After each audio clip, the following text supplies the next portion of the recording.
Hello friends, welcome to my Ushasri channel. పిల్లలకు ఎంతో ఆరోగ్యకరమైన అలాగే చాలా చాలా రుచికరమైన మల్టీగ్రెయిన్ వైట్ పాస్తాను ఎలా తయారు చేసుకోవాలో ఈ వీడియోలో నేను చూపించబోతున్నానండి. ఇందుకు ముందుగా ఒక పెద్ద గిన్నెలో 3 గ్లాసుల వరకు నీళ్లు వేసుకొని 2 టేబుల్ స్పూన్ల సాల్ట్ వేసి ఆ తర్వాత 1 టేబుల్ స్పూను ఆయిల్ వేసి నీటిని బాగా మరలించుకోవాలి. 3 పెద్ద గ్లాసులతోనే నీళ్లు పడతాయండి. తర్వాత ఇది మల్టీగ్రెయిన్ పాస్తా అండి. ఓన్లీ వీట్ పాస్తా కూడా దొరుకుతుంది, కానీ నేను మల్టీగ్రెయిన్ పాస్తాతో ఇవాళ రెసిపీని తయారు చేస్తున్నాను. నేను 1 కప్పు తీసుకుంటున్నానండి. 1 కప్పు పాస్తా మనకు ముగ్గురికి అవుతుంది. టిఫిన్కు ముగ్గురికి సరిపోతుంది. తర్వాత ఒక చిన్న గిన్నెలో ఒక 2 గ్లాసుల దాకా నీళ్లు వేసి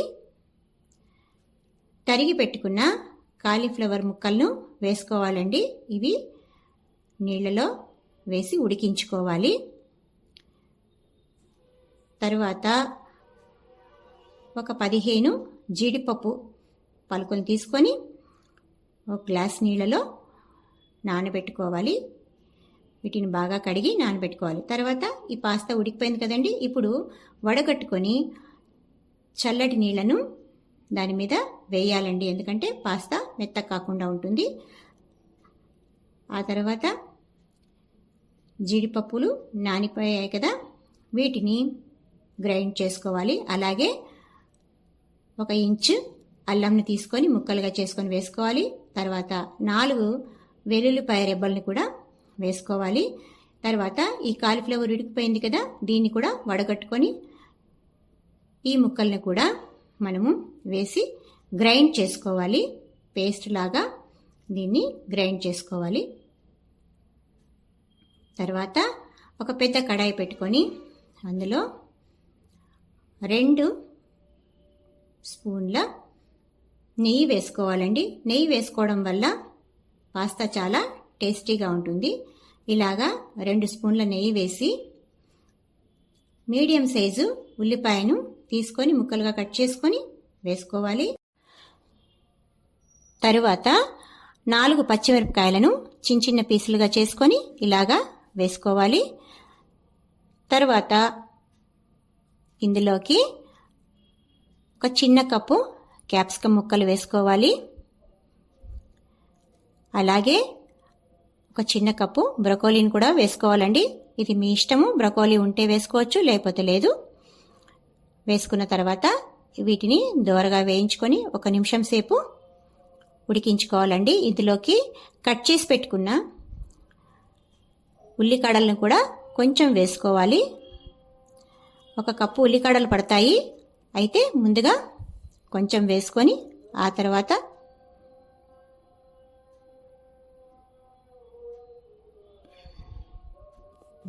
1 నిమిషం సేపు వీటిని వేయించుకొని తర్వాత మూత పెట్టి ఉడికించుకోవాలండి.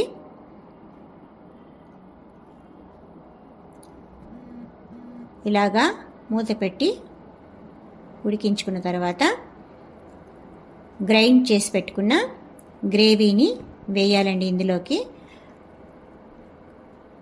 కాలీఫ్లవరు, జీడిపప్పు, అల్లం అంతా పేస్ట్ చేసి పెట్టుకున్నాం కదా, ఈ పేస్ట్ను ఇందులోకి వేసి తర్వాత 1 అర గ్లాసు నీళ్లు కూడా వేయాలండి. ఇందులోకి గ్రేవీ చిక్కగా ఉంటుంది కదా, అందుకని 1 గ్లాసు లేదా గ్లాస్ దాకా కూడా వేసుకోవచ్చు.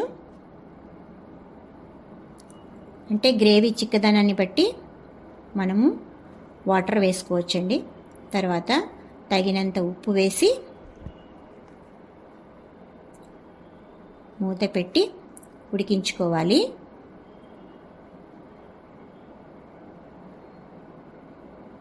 ఇలాగ ఉడికిపోయిన తర్వాత ఇందులోకి చల్లారిపోయిన పాస్తాను వేసి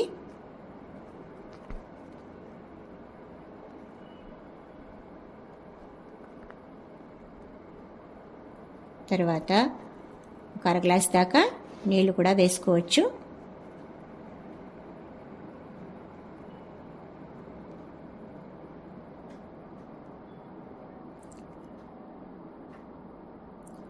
ఇలా వేసిన తర్వాత ఇది మిరియాల పొడి అండి. ఒక 1/4 స్పూన్ దాకా మిరియాల పొడి వేసుకోవాలి. తర్వాత చిల్లీ ఫ్లేక్స్ ఇవి కూడా ఒక 1/4 స్పూన్ దాకా వేసుకోవచ్చు. చిల్లీ ఫ్లేక్స్ లేని వాళ్ళు కొంచెం కారం వేసుకుంటే బాగుంటుంది. మిర్చి పౌడర్ కూడా వేస్తే స్మెల్ బాగుంటుంది. ఇది ఆరిగానోనండి. ఈ ఆరిగానో కూడా కొంచెం వేసుకోవాలి. అంటే ఒక 1/4 స్పూన్ దాకా వేసుకోవచ్చు. ఇప్పుడు దీన్ని బాగా కలిపి మళ్ళీ 1 నిమిషం సేపు మూత పెట్టి ఉడికించుకోవాలి.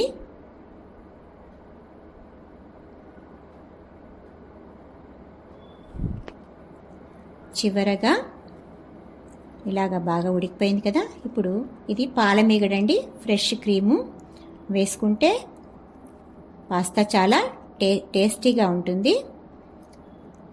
తర్వాత మనం తరిగి పెట్టుకున్నాం కదా ఇదివరకే ఉల్లికాడలు, ఇవి 1 కప్పు దాకా తీసుకోవాలి. ముందు కొంచెం వేసాను, ఆ తర్వాత ఇప్పుడు చివరిలో వేస్తున్నాను. తర్వాత తరిగి పెట్టుకున్న కొత్తిమీరను వేసి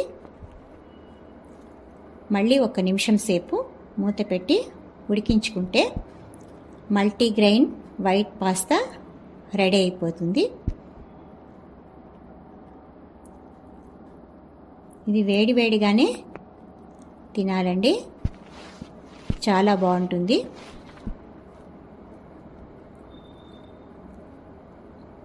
చూసారు కదా,